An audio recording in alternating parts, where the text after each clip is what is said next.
technology. It is great to see all of you.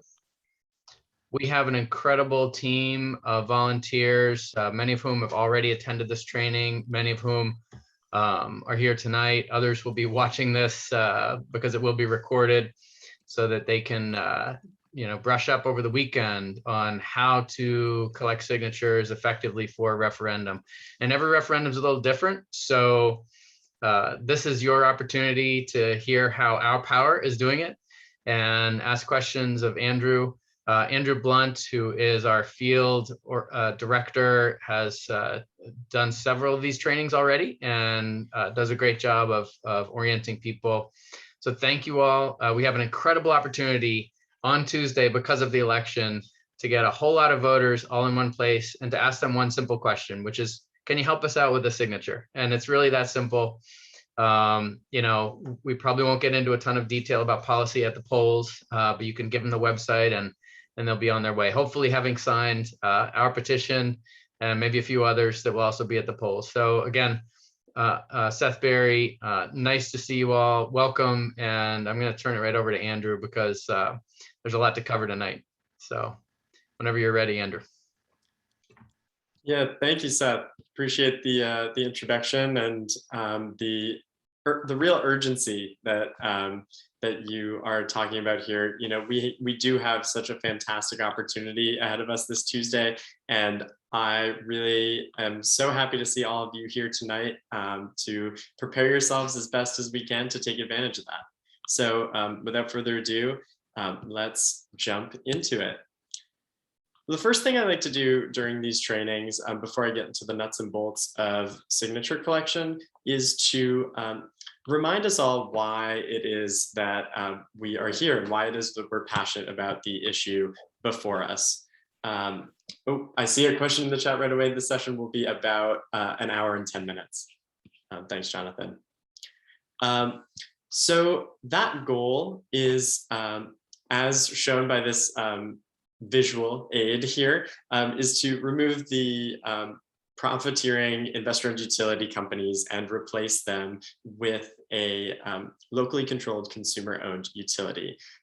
There are many reasons to pursue that goal. A few of them are listed there on the slide: more equitable, greener, more reliable, cheaper power. And so the reasons why all of us support that goal may be diverse, they may be complex, but really central to that is reimagining our state's energy system and the business model that really steers it. So while our goal is really visionary, it is really important to think about, while we're out there doing the work, gathering signatures and pounding the pavement towards a really a large amount of signatures, to think back like, wow, we all share this vision for our state's future, and that can be a really motivating thing during long campaigns like this. So with that in mind, what is it that we need to do on that nuts and bolts? We need to collect over 63,000 valid signatures from registered Maine voters in order to put that vision on the ballot in 2022. So we need to do that by the end of this coming January to end up on the November ballot in 2022. So each one of you here and each signature that you're able to put onto a petition gets us that one step closer to the vision that I just discussed and showing Central Maine Power and Versant the door. So your role as circulators is central to this effort. Without you all, this movement, this vision cannot be attained. So you are all driving our campaign forward, and for that we thank you, and the state hopefully will ultimately thank you as well. So at this point, I like to break the group out and discuss that goal a little bit in more detail and talk, give you all an opportunity to talk about what brings you here tonight, to share a story about why you're passionate about this campaign, and to introduce yourself and meet a couple of others who share the vision that I'm laying out tonight and that our campaign is really striving for. So to do that, I'm going to stop sharing my screen and I'm going to create some breakout rooms here and give you all 5 or 6 minutes to introduce yourselves, give your name, your pronouns, where you're calling from, and why it is that you're excited about our campaign. So you should all see a prompt to do that. And I will send those prompts in a message as soon as you all join. So I'll see you back here in 5 minutes.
Hi, Abby. Hi, Kate.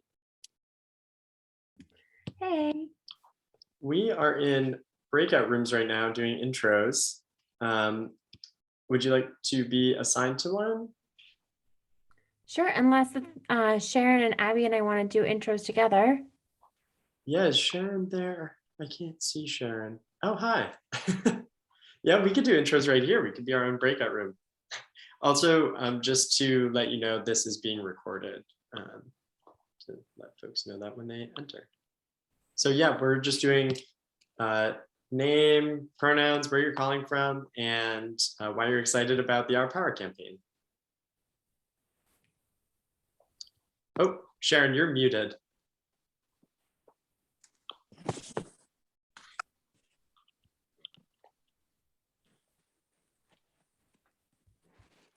Shall I go ahead?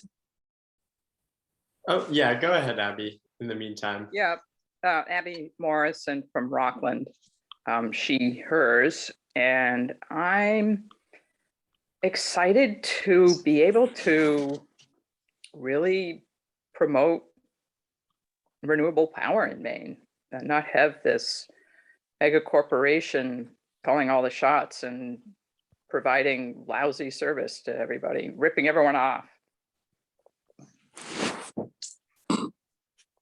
You're here. Yeah. I'm sorry, I'm eating supper. Oh, no worries. Kate, do you want to go? Sure. I'm Kate Blackford. I use she, her pronouns, and I'm calling in from Brunswick. And I'm really excited about changing the ownership model here, right? I feel like there's so many places where giant corporations have so much control and power, and the idea of taking them back and really putting people ahead of profits, putting our environment ahead of profits, putting our state ahead of profits, all of that feels so important. And I'm really excited about it. Love that. Sharon, were you able to unmute yourself? It looks like it. Yes. Oh, Yes. perfect. Actually, I thought I had opted to not do this part, but anyway, it doesn't matter. Inescapable. Why I left the room. So I live in Lincolnville and have had horrible service from Central Maine Power forever. But it's a conglomerate. I mean, it's not even in the country. Little, the actual shareholders are not obligated to do anything for us. So I think we could take care of ourselves better. And I grew up with a town-owned water company and electric company. I'm used to that, or I was, as a child.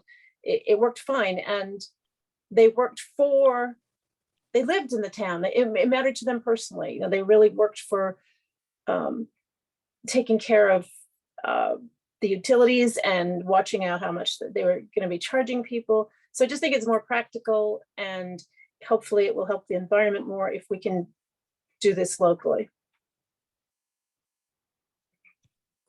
Yeah, that's great. It's very important. Hi, Melissa. Welcome. Hi, sorry I'm late. No problem. We're just in breakout rooms right now. So we're just doing intros. If you want to introduce yourself to this small group here, that'd be awesome. Hi, I'm Melissa. I obviously have never done this before, so that's why I'm here. I'm not quite sure.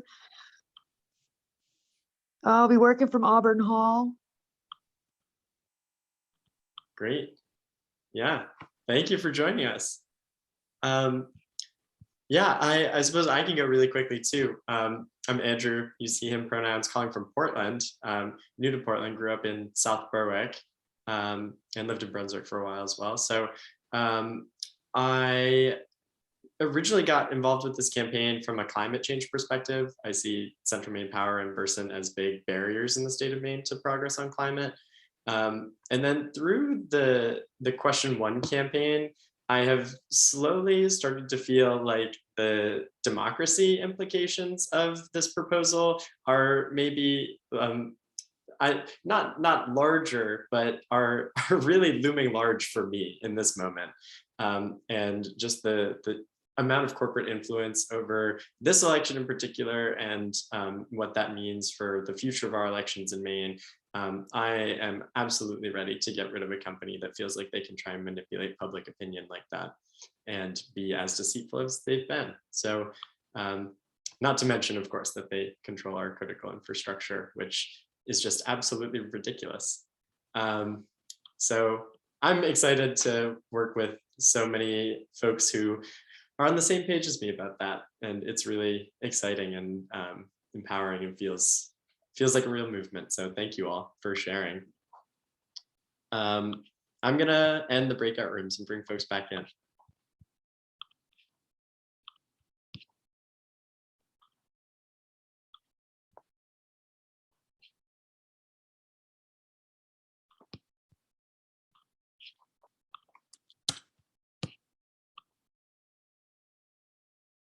You all see that presentation now? Great. Yes.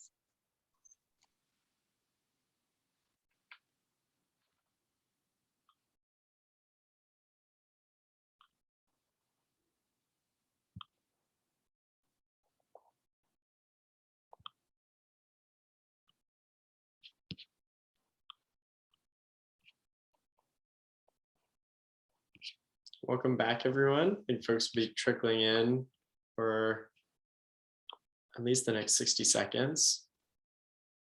Hopefully that was a good opportunity to get to know some of the other people involved in this campaign and start to put faces to names and build some relationships, because that's the backbone of any good campaign, is knowing the people behind the effort is really, I mean, for me, it's so exciting, so fun to just hear what brings all of you together, all of us together tonight.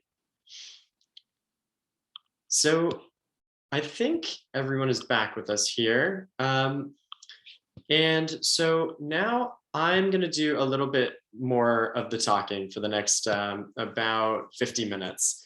I am going to lay out for our power what we're calling our 8 steps to successful signature collection. Through those 8 steps, which will be provided to you in the materials that you'll be getting from the campaign, you'll be able to navigate this this process if you have never collected signatures before, or if you have. The next training aspect of this call are going to be a really useful review of how the process works. So if you are one of those more experienced folks and you feel like you'd like to speak up and say something about your experience when it is relevant to something we're chatting about, that is always welcome. And if you have questions as we discuss the process, those are also, of course, always welcome. And I see some questions dropping in the chat as well. There will be a recording of this session. We'll be publishing this recording from tonight, and we'll be circulating the slides tomorrow. So with that, I will launch into the guide. Step 1 of our signature collection guide is receiving your petitions. This is a more complicated step than you might think. So for our original plan, based on our original timeline, was to send these through mail. Our petitions came in later than expected. So instead, we have started to set up regional hubs, what we're calling them, where you folks will have petitions delivered to a central area where you can go and pick them up at any point this weekend and into Monday. So which hub you are assigned to will be coming to you through email tomorrow. And we can be in touch about any outstanding circumstances that require any additional logistics. So to put you all at ease about where the petitions are, we have them, we're getting them out across the state as we speak, and you will have them shortly and in plenty of time to review materials before Election Day. So in the packet that you'll be getting, you'll get a nice thick envelope full of petitions, which are obviously the most important part of the process. There will be a welcome letter that reviews this material from tonight and lays out again the steps to successful signature collection. There will also be a limited amount of literature for you to familiarize yourself with some of our key talking points. Of course, you can tailor your message to the folks that you know in your communities and based on your experience talking throughout a shift or the day.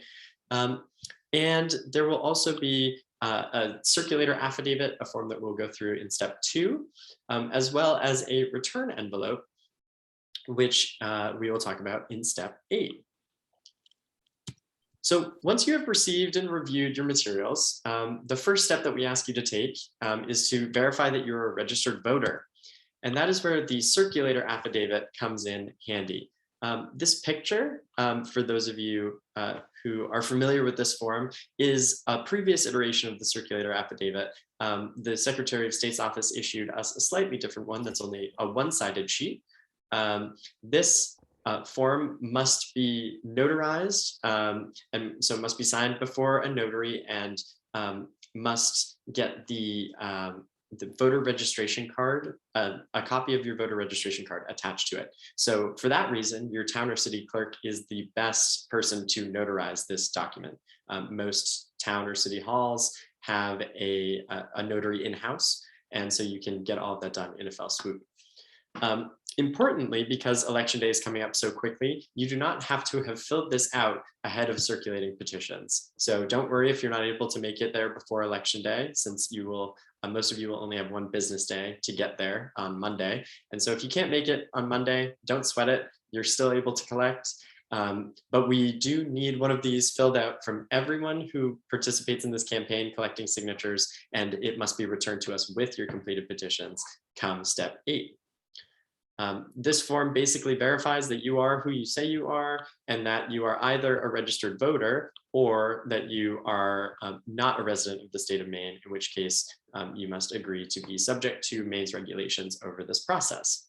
So those are 2 new aspects to the form that don't appear in this image, but the form in general remains largely the same, serves exactly the same purpose. So on that point, now's a good time to say register to vote. If you haven't yet, you do. It is definitely a helpful part of this process if you are registered to vote in Maine, because anyone who's not registered to vote has to be reported separately to the Secretary of State. So as most of you are, I'm sure, registered to vote, that will make this process go much more smoothly. So that is step 2. Step 3, we're going to move quickly through because we want to get to the election day specific planning here. But as many of you know, there are many other opportunities that we will return to after Election Day. We expect Election Day to bring us a large bulk of signatures, but there will still be much collecting to do afterwards. So we do ask you all to stay engaged and start pursuing other opportunities to collect signatures afterwards.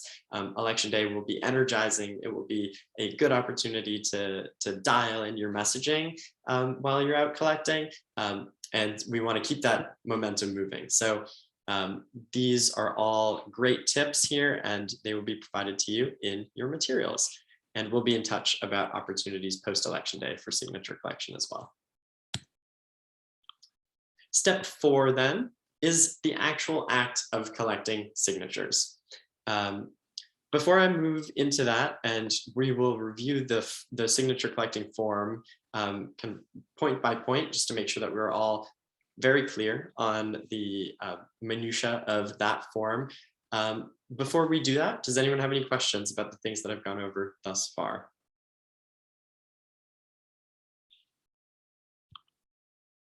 All right, hearing none. There will, of course, I mean, you can butt in with any questions as you have them, but for now, we can keep moving along. This is an example of a petition form. This is the No CMP Corridor petition form, the one that is on the ballot this coming Tuesday. As you can see, the title of the proposed legislation is on the top here. And on the left, there's a box that says printed name of circulator and unique identifying number. Once you get these, you can go ahead and print your name on any petitions that you will be circulating. And the unique identifying number will either be printed like this one or written in pen in there for you. And that number is just for our own internal campaign tracking purposes. So you don't have to worry about that. And there will probably be a similar box on the back that you will fill out. Or is that different?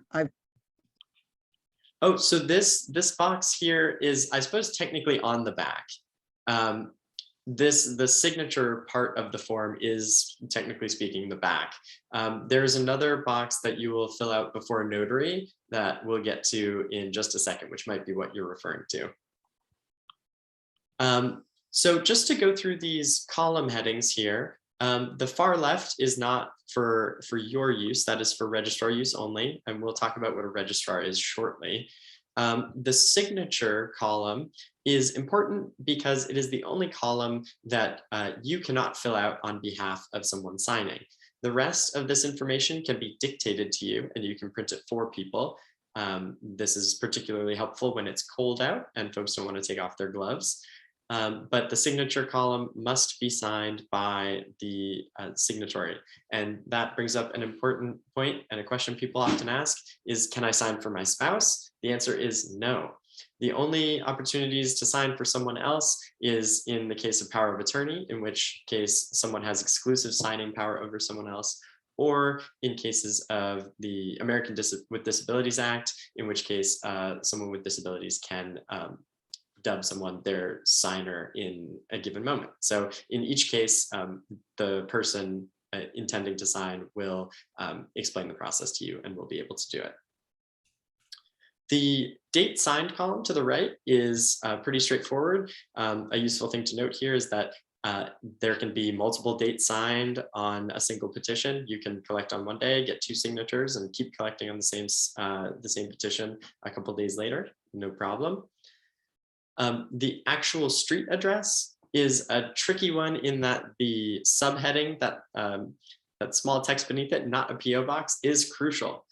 You can have a PO box in any municipality. You do not have to be a resident in that municipality to get a PO box there. So what we're looking for is a voter registration affiliated street address, so a physical address. That is because when the registrar or the town clerk or city clerk goes and looks through your signatures, they'll be comparing that to the street addresses that they have on file in their municipality. So if someone gives a PO box, they will not be able to track down that person based on the address and may risk invalidating that signature. The municipality. And you have to be a registered voter in order to sign. They That's do. Yes. Your first question, are you a registered voter? That's. Yes, Karen. That is exactly what I was about to say right here in this next column, municipality. That is really, for us as a campaign, the one of the most important columns here, because as Karen said, we're registered. All of these folks must be registered Maine voters, and they must be registered in the municipality unique to a given petition. So what I mean when I say that is in case for election day, where everyone is registered to vote in a single municipality, it's very easy because if you're collecting in, say, Wells, all of the entries will say Wells. You don't have to worry too much about that. If you're collecting in a Walmart parking lot, however, you may get people, if you're in Wells, you may get people from Wells, from York, from South Berwick, from Kittery, etc.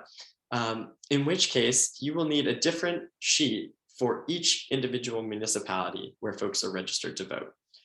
So you may have one going with one signature on it from York and one going with 3 more signatures from Wells, etc., etc. So that is really important when it comes time to validate the petitions, because each one will eventually have to go to the town or city hall associated with the voters whose signatures you collected.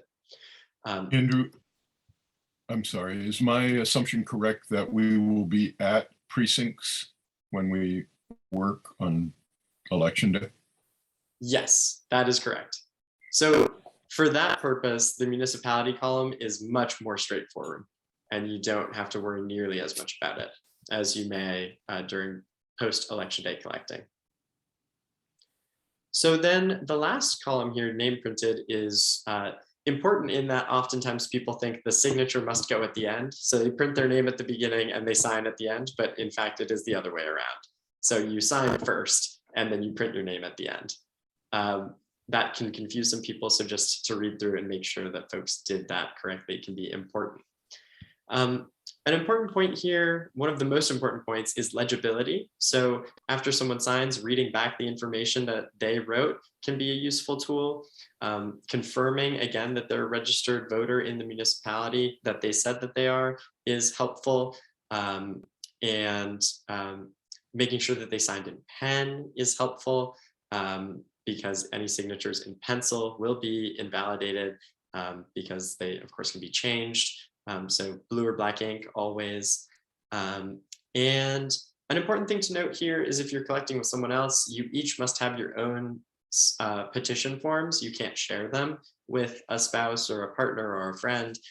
You each must have your own.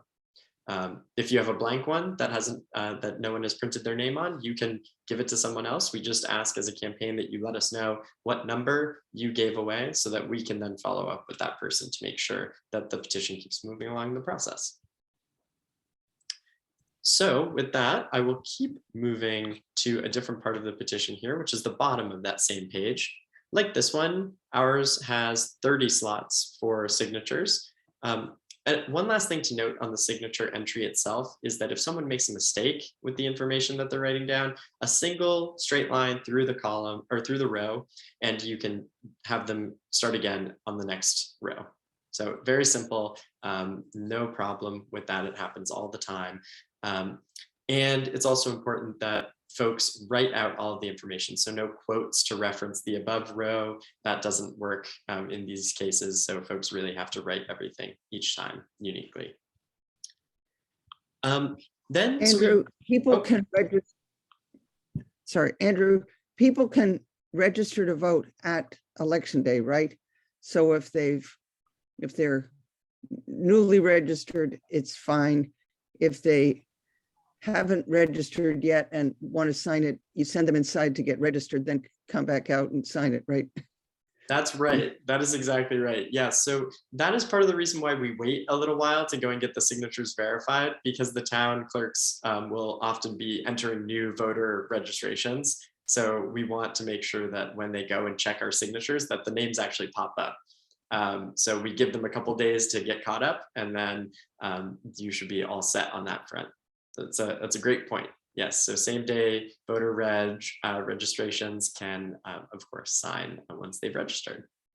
So the Circulator's Oath here, the most important thing to know at this point is don't fill this out until you get to a notary. This is a notarized section of the petition. We'll talk about notaries in greater detail in a couple steps, but what you need to know for now is that you do not fill this out while you're circulating. No matter how slow a given hour at your polling place might be, it's best that we don't start filling out other random sections of the form, which can be tempting. I see a blank and I just want to put things in it. But you really cannot do that in this case, because if you get to a notary and you've signed it already, they'll refuse to notarize it, which is, of course, part of their training, but can be an unfortunate way to lose some signatures. So that box right below it is not for us. That is for a town or city clerk. And the box to the right is also not for us. So we don't have to worry about those either. On the other side, this one is a single sheet. Ours is 8 different sides, so a bit longer, and it's held together with staples. Is the full language of the proposal. Included in that is a summary of the proposed initiative here. That summary is written by a nonpartisan office, so you can be sure when you're showing that to folks that it is objective and non-political. And then below it is an estimate of the fiscal impact. So if folks ask how much this will cost in state dollars, you can give that to them as well. And anyone who asks to read the proposal has to be given the full text of the proposal. With ours, it would take a long time for someone to sit there and read all 11 by 17 pages of statutory language. So most people will either get tired or bored if they start doing that, and they will stop and they will read the summary, and then they'll give it back to you and they'll decide if they wanted to sign or not. But it is important, and it is part of the law, that we make it available to anyone who wants to read it. A good practice there is to give someone another petition that you're not circulating to read while you continue collecting signatures, so that you're not wasting time while someone decides whether or not they actually want to keep reading. So the last thing that I'll go through at the bottom of the language here is these instructions for circulation. So the Secretary of State refers to the person signing the petition as the petitioner, and the person gathering signatures as the petition circulator. So for the folks signing, they must be a registered Maine voter, must sign their name as it appears on the voting list, must sign only once. And with that one, it's important to tell people that if they want to sign twice because they're very enthusiastic, it will not help. It's actually not allowed. But if they don't know if they've signed, we can take their signature again. They must not sign another's name, and they must print their name, date of signing, street address, and municipality of residence unless it is dictated and printed by you, the circulator. Then the requirements for the circulator: you all must be a Maine resident registered voter. That point is actually up for contest in the Maine court system right now. So currently out of state folks can circulate main petitions. They must complete the circulator's verification, which is that affidavit that we went through earlier. They must take the oath on the other side of the petition before a notary public prior to submission of petitions to the registrar or a town or city clerk. And then they must not collect signatures after taking the oath. And we'll talk about why that is in just a second. So the next step, step 5, is just letting us know how many signatures you collected. I will be sending out an email to all of our circulators weekly, reminding you all to do this through a very simple Google form where you'll say which petitions you have, how many signatures are on them. It'll be very easy. And as long as you continue responding to that email form, you'll be good to go. And that is really just so that we can stay on track as we move along in the process here. So any questions about the And we will be able to add signatures. I was just going to ask the weekly report. We can, if we've got a half-done sheet, we can continue to fill it in. We just tell you we've got 10 this week and then another. Yeah, exactly. That is exactly right. So we're just next week or whatever. Yeah, we're just hoping for a bit of a progress report as we move things along so that we can kind of take the pulse of where the campaign is at large. So yeah, it can be official, you know, I've got this many final and validated and ready to submit, or, you know, I just collected this many and I'm still waiting to get them notarized or validated or whatever. So the form will allow you to enter all of that information and it will be quite easy. I see a question in the chat that I like to talk through. Downloading a copy of the Circulator Affidavit is definitely possible, but you will be receiving one of those in your packet. So you don't have to worry about getting yourself one, but if you do want to give a petition to someone else, they will need to print off their own Circulator Affidavit, or we can get them one. So that is relatively straightforward, and we can direct you to the file. If you, just shoot us a quick email telling us that you need that, and we can get that to you, no problem. And a question below it, where do we get these petitions? We do have local hubs, as I was referencing earlier, and I see that Bertie, you are down east, and we do have some folks down east that we can help connect you with, who have certainly more petitions than they'll need for election day. So that brings us to the notary phase here. Notaries are a really important part of this process because it is the notarization of your petition that officially closes it. And what I mean when I say that is that the petition can no longer accept any more signatures after it has been notarized. The notary indicates that it is in its final form, ready to be submitted to the state. When you need to go and get a petition notarized, you can find a notary at your bank, your town hall. Any lawyer in Maine is a notary, but importantly, any notary affiliated, any person who is a notary who's affiliated with the campaign or related to anyone affiliated with the campaign cannot notarize any of our petitions. Also important, a notary notarizing these petitions must keep a notary log of all of these petitions that they notarize. Some notaries have fallen off of keeping a log. It's not a legal requirement. It is a recommended best practice, but it is not a requirement. So we do want to make sure that notaries are keeping track of all petitions that they notarize. Working with a notary is not too close of a relationship. That is perfectly fine. And I will be in touch with you, Cheryl, about getting that person plugged in. And if you can't find a notary or if costs are prohibitive, some will charge a few bucks. If you are an account holder at a bank, oftentimes they'll notarize things for free. But let us know if you encounter some costs that are prohibitive, and we can help to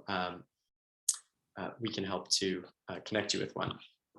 Seeing a question about notaries in Portland, we will be having Portland area notary hours. As I think the bottom of this slide references that opportunity, and you will hear more about those as we plan them. So those will be, the cost will be fronted by the campaign, so you won't have to worry about that. And you can probably stop by our office for those and get all of your petitions notarized then. On this notary point, before I move forward, when I said that the petition is no longer in circulation after it's been notarized, that means that it can finally leave your possession. When it's being circulated, particularly on election day, the petition must be on your person at all times. And that is because when you get it notarized, you are notarizing the statement, "I bore witness to all of these signatures." And so if someone takes a picture of a petition unattended, they can complain to the Secretary of State, making the argument that there's no way that all of these signatures were borne witness to, because look, it was left unattended. All of them could have happened at that time. And so all of them must be invalidated. That has happened before. It will happen again. It is likely that CMP or Versant will try and catch us red-handed doing something like that. And so we do want to avoid that. So if you get up and go to the restroom or take a lunch break during your petition circulating, take your petitions with you, keep them in a bag, keep them very close to you, and there will be no issues. Of course, keeping them in your house before they've been notarized is no problem. So they don't have to be physically on your person, but they do have to be, they can't be in the public eye, somewhere where they can be signed. Any questions about notaries before I move forward?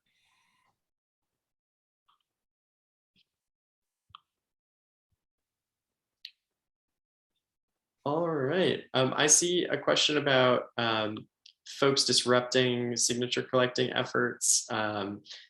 We'll talk about that, Jonathan, when we talk a little bit more about election day, but it's a great question. Jonathan is just trying to scare people. Don't mind him. He's harmless.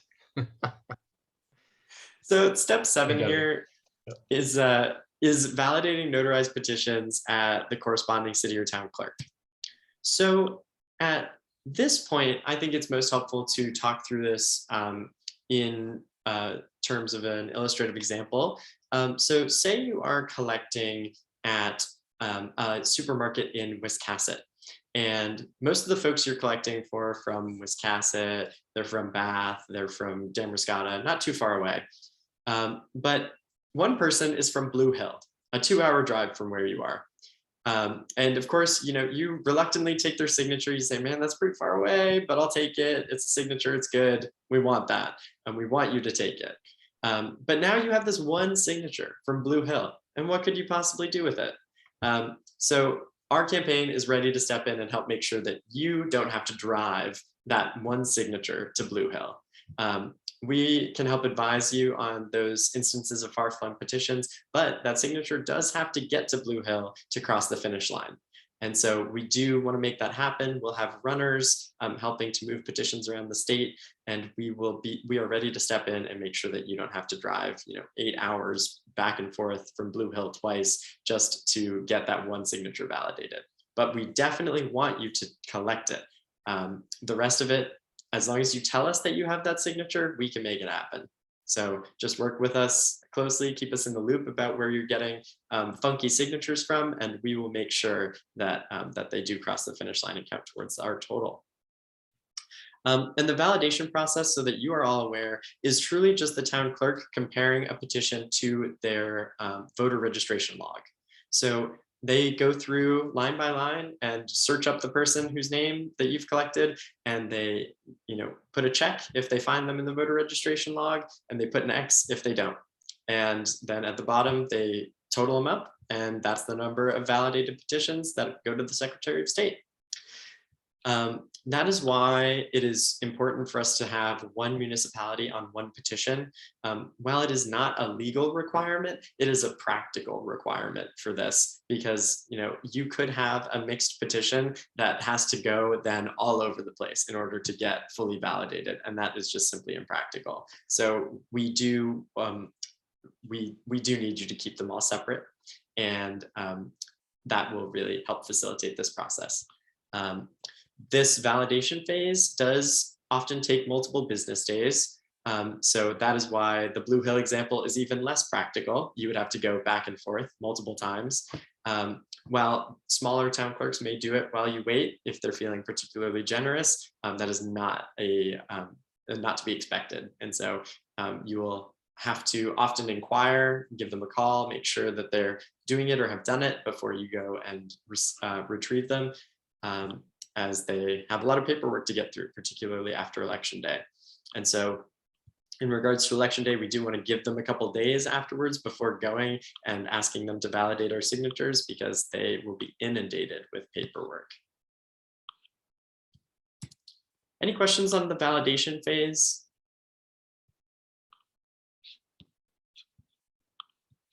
I just put in a question in the chat that if you do have an odd signature sheet, you should get, especially say on Election Day, although why they'd be there, I don't know. But you would get that sheet notarized, and then we would call you and say, this has to be moved to Blue Hill for counting, right? That is exactly right. Yes. So the notary phase does have to happen before we can do anything for you, as the petition has to stay in your possession until it's been notarized. But after that, we may even recommend that you mail it to the town clerk yourself. And if that is the case, that notarization phase allows it to leave your hands and go into the mail stream. I also wanted to say, based on my experience in the past, that you have to be careful. Sometimes people are so eager to sign that it may be hard for you to see them signing, because they're maybe they're taking advantage of the fact that the thing is right there and you're talking to somebody and they grab it and whatever. So, and say, oh, I really want to sign this, but it's hard sometimes to watch people sign if they're over enthusiastic. That is great advice. Thank you. I, for one, expect people to be overly enthusiastic to sign our petition. So I'm looking forward to the stories about that. So this step 8 here is honestly one of the easiest parts, getting the validated petitions back to us. If you are able to validate those in your community or in surrounding towns, once they've been validated, which we, of course, always appreciate receiving validated petitions instead of invalidated ones. This is the address. You will receive a return envelope in your packet. You don't have to take down this address. So you will have a pre-addressed envelope that you can stuff your petitions into and send them on back to us. And again, as with notarization fees, if postage fees for that return send are prohibitive, do let us know and we can help you recover the cost for doing that. And once they get back to us at that phase, they will be ready to submit to the Secretary of State. So that is when they enter our official tally and we start the process of putting together our submission package to the Secretary of State. So very exciting. And with those 8 steps, simple as they are, you are complete the entire cycle of getting one, even just one validated signature ready to submit to the Secretary of State. And that hopefully rounds out the most of the questions for what is admittedly a relatively burdensome process to petition our government, get our vision across the finish line, etc. But crucial to that is our Election Day effort. So I'm going to move directly into it at this phase. You can see our goals here for Election Day are lofty. They are intentionally lofty because we need to move quickly. With that end of January deadline, Election Day is really the most important. The weather will start getting cold. It's already started to get brisk out there. And so we need to move quickly before people retreat into their hibernation phase and cuddle up under their blankets and stop spending time in public spaces.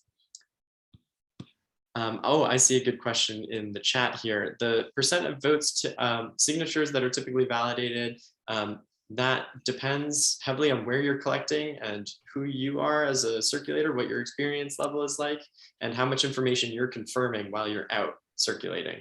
So oh, there we go, Alan. That's what I like to see. A goal for election day in the chat.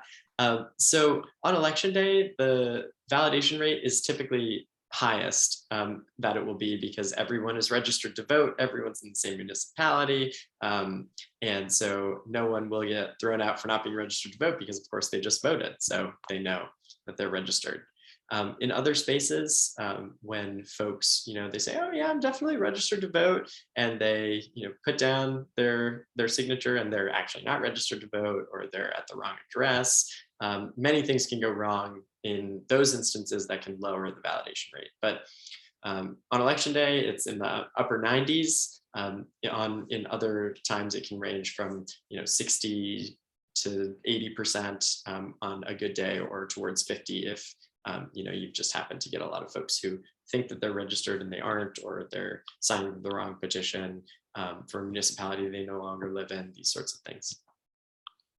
Andrew, one more thing from signature gathering in the past. They should vote first, then come out and sign our petition. Don't, sometimes people go, oh, well, I'll sign it right now. It's like, no, go vote first. You took the words right out of my mouth. No, it's great. This election regulations on this slide here, that is the one big election regulation to keep track of. Especially in cases where the entrance is the exit, you'll run into folks who try to sign before they vote. Clerks will be over the moon if they hear you tell someone, no, don't sign now, sign on your way out. That is their recommended best practice. Of course, if we encounter eager signatories who, just go right for it and start filling it out without you saying a peep to them, we're still obviously in the clear, but it is best practice to have them vote first. In places where the entrance is not the exit, we won't really run into this problem. And the real reason to be talking about this in particular for our campaign is with a CMP related question on the ballot. It is very important that we steer clear of violating any electioneering provisions. Wardens and clerks are very aware of the shared interest between question 1 and our question, and so they are highly alert for protecting election integrity in their municipalities, and we of course do not want to get in the way of that mission in any way. So we want to be respectful of the voters' opportunity to have an impartial go at question 1 before they come and sign our petition, at which point you can tell them all about why you support our power and what the mission of our campaign means to you. There are, of course, local rules particular to each polling place across the state. Well, we're targeting the top 200.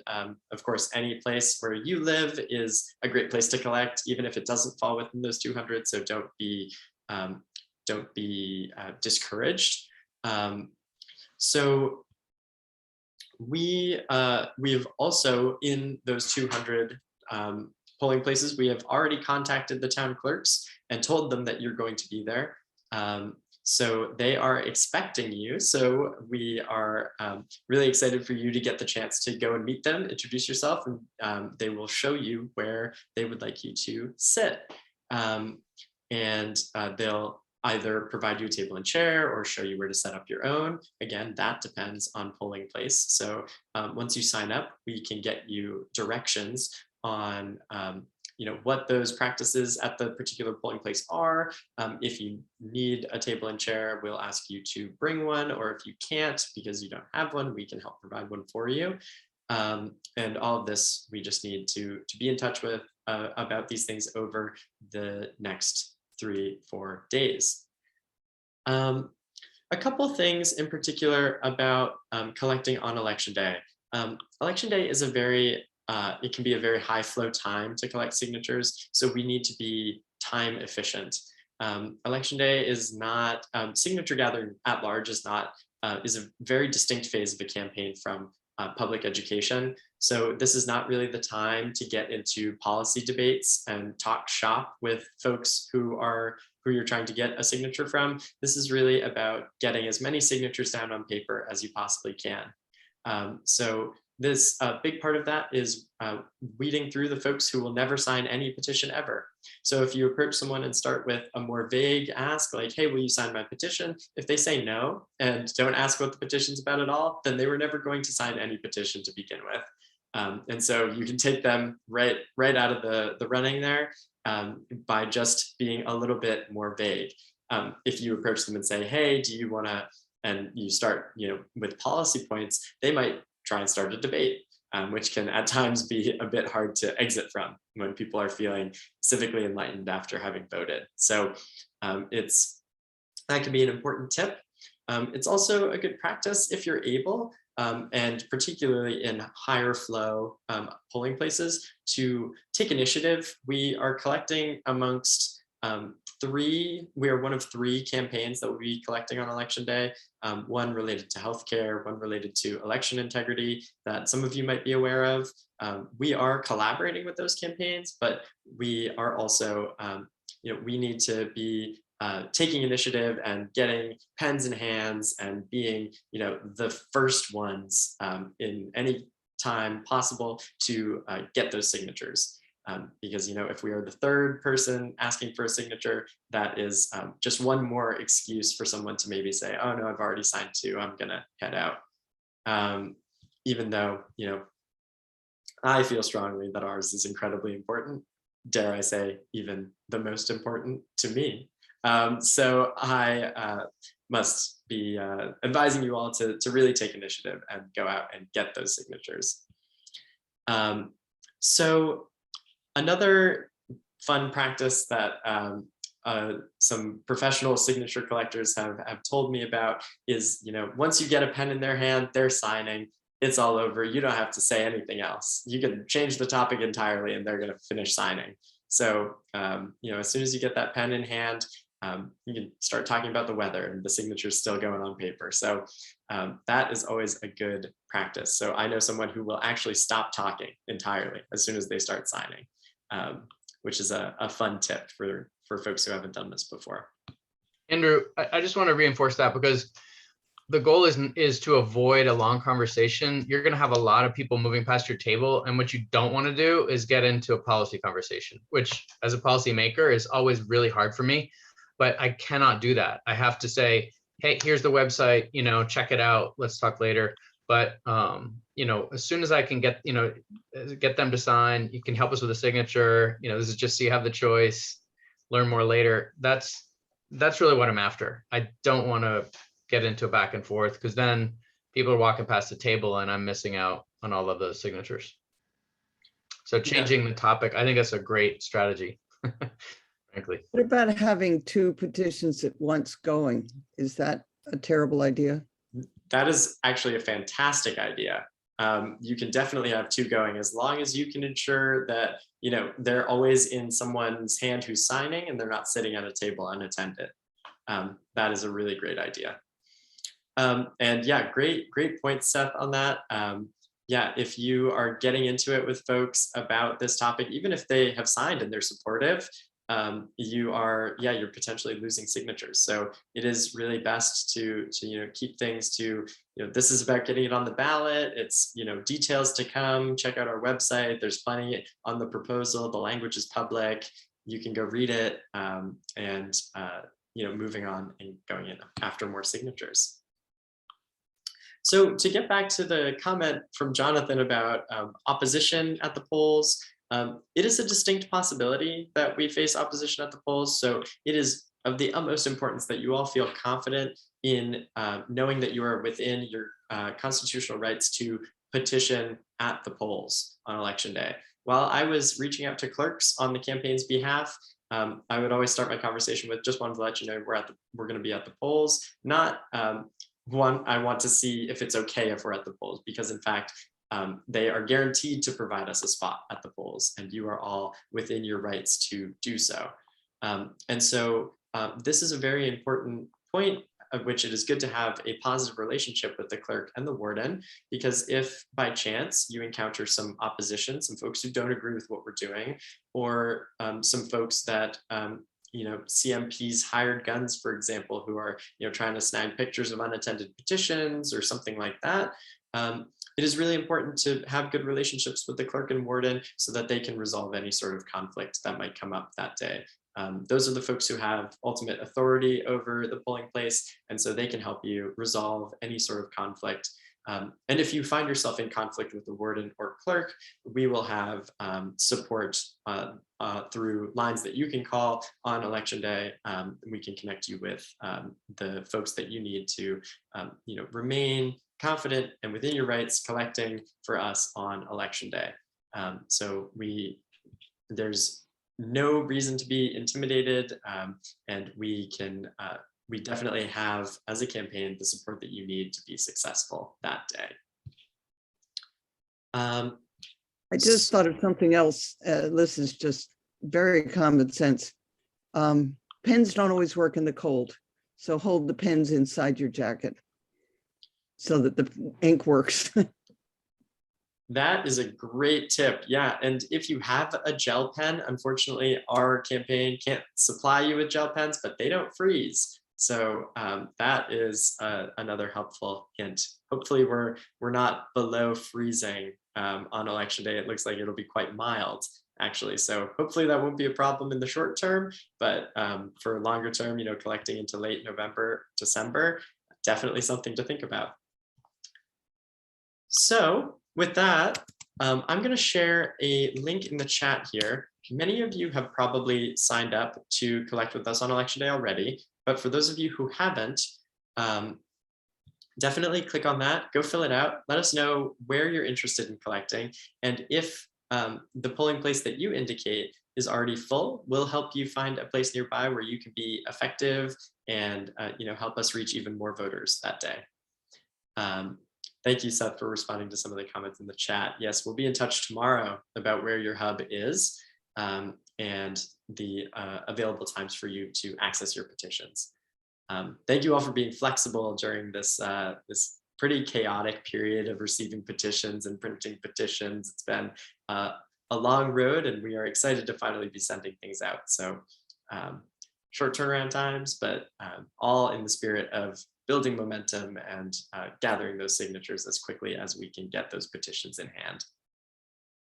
So yeah, go ahead and take a second and fill out that Google form now. I'll also send it around via email to those of you in attendance tonight. And we will use that as an opportunity to start the conversation and talk through where you could be best situated on election day. And I see that we are just rounding out our hour here. So with that, be happy to take any questions, but mostly want to take a second to thank you all for being a part of this movement that we're building. This work of collecting signatures is really the step to getting towards that vision that we've laid out, the one that brings us all together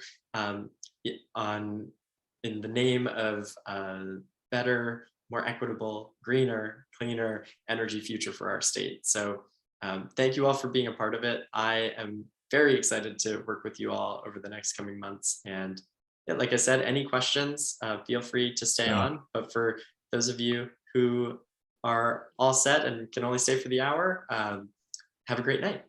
Great. Andrew, I have a question. Go ahead. The only slots you've got are 6 hours, and I can serve for 4 hours on election day, but not 6. How do I manage that? I will take a note of that. We would love to have you for 4. Okay. And the second thing is, one of the selling points of the corridor, anti-corridor referendum is that they have 80,000 people who petitioned this, who signed the petition. And is there any way to access those petitions and then contact those individuals and see if they'll sign this one? That seems is, to me they would be very, very receptive to it. They're almost a no-brainer if you could find a way to communicate with them. that is a great Andrew- question. Seth, do you want Andrew, to speak to that? Yeah, so our first and best opportunity by far to connect with those people is Tuesday. That's why, being at the polls at every polling place, hopefully as long as possible, is absolutely critical. It's why you're that filling out the sheet right now is so important. The people who care about the CMP corridor issue are showing up on Tuesday, right? Because it's actually on the ballot. So that is our best chance. They'll be in one place. They will be registered voters. They'll be sorted by town. So you don't have to juggle different petition sheets to keep them separate.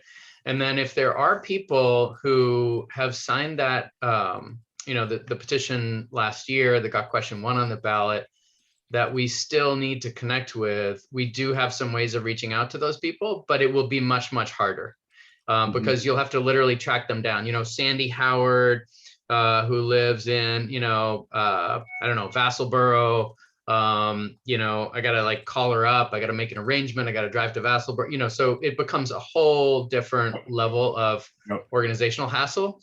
And, we hope to avoid that by getting as many signatures as possible on election day. I will tell you, we are not going to get all the way there on Tuesday, but we're hoping to make a huge dent in it and make it a lot less miserable to stand out in the rain and the snow in a Walmart parking lot. Because honestly, that's what we're also going to have to do to get this across the finish line. It's all of the above, but the importance of Tuesday is our best opportunity to connect with people exactly like those that you mentioned. Got it. I have another piece of advice based on other issues. Okay. Oh, Karen, we're losing your signal a bit. And that is that people say, you can say to people, do you want people to be able to vote on it? Whether or not they agree, sometimes people will say, well, I don't agree with it, but I think that people should be able to vote on it. And then they will sign. And that's just, how to get more signatures. I've had that happen with a couple of other issues that they said, well, I don't want it to succeed, but I think that it should be a referendum. So I will sign to make sure that it becomes a referendum, and then, people will get a chance to vote on it.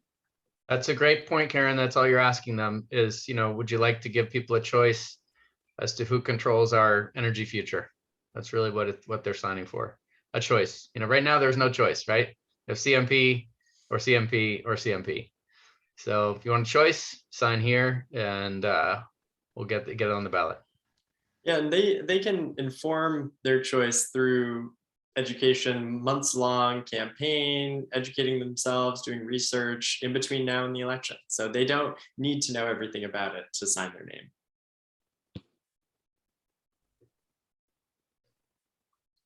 Great questions, everyone. I have a question. I'm out on Peaks Island. You're saying we're going to get an email tomorrow about where to pick up our package? So for folks in Peaks Island, the central location for all of southern Maine, save some of the far reaches of York County, is going to be our office on Congress Street, which you can come by at any time. We're located at 565 Congress. You can come by any time, regardless of where you are in the state, and pick up petitions if you need them. So right, but when are you open? Are you open? What are your often? Yeah. We will be there from 9 to 5 from now until Election Day. Oh, every day, even the weekends. Yes, definitely this weekend. Okay, great, thanks. Yeah, absolutely. And we can also connect with you outside of those times if you need. So the slides from today will be circulated around to all of our volunteers in the next day. And you will also get most of the materials from this slideshow in your packets that we will be sending around to the hubs that we discussed. Thank you, Seth, for putting our address in the chat there. And all right, with that, have a great evening, everyone. And forward together. We're very excited to start collecting, and I am very excited to have you all on board. Thank you. Thanks, everybody. Good luck on Tuesday. Be in touch.